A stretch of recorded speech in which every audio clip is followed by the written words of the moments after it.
Hello বন্ধুরা, এক্কা দোক্কা সিরিয়ালের পরে আবারও টিভিতে ফিরছেন প্রিয় অভিনেতা প্রতীক সেন। আর এই খবরে স্বাভাবিকভাবেই উৎসুক প্রিয় অভিনেতার ভক্তরা। নতুন এই ধারাবাহিকের প্রোমো ইতিমধ্যেই বেশ পছন্দ করেছেন দর্শক। আর সেই সঙ্গে ধারাবাহিকে প্রিয় অভিনেতার লুক, সব কিছু মিলিয়ে বেশ এক্সাইটমেন্ট নিয়ে অপেক্ষা করে আছেন দর্শক। আগামী 27শে মে থেকেই টিভিতে দেখা যাবে উড়ান সিরিয়াল। নতুন এই ধারাবাহিককে নিয়ে দর্শকদের এক্সাইটমেন্ট তো আছেই, সেই সঙ্গে ধারাবাহিকের গল্পও বেশ জমজমাট। সব কিছু মিলিয়ে আশা করা যায় বেশ ভালো টিআরপি দিবে নতুন এই সিরিয়াল।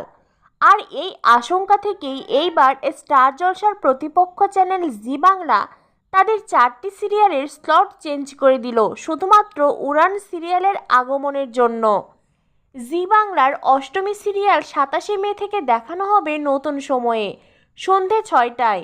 আর যোগমায়া দেখানো হবে 27শে মে থেকে সোম থেকে শুক্র রাত্রি 9:30টায়। আর এছাড়াও মন দিতে যাই সিরিয়ালের লাস্ট শুটিং হয়ে গেছে। কার কাছে কই মনের কথা সিরিয়াল 27শে মে থেকে দেখানো হবে 10:30টায়।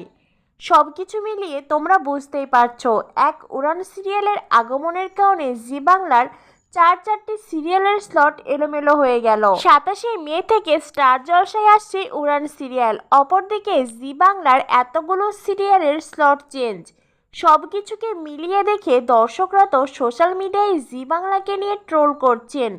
কারো কারো মতে জি বাংলা রীতিমতো ভয় পেয়ে গেছে প্রিয় অভিনেতা প্রতীক সেনের আসন্নেই নতুন ধারাবাহিকের জন্য। তাই তো হুট করেই চ্যানেল কর্তৃপক্ষ এমন একটি সিদ্ধান্ত নিলেন। যদিও যে কোনো সিরিয়ালের স্লট চেঞ্জ করার আগে সেটাকে সময় দেওয়া উচিত, কিন্তু জি বাংলা কোনো সিরিয়ালকে সময় না দিয়েই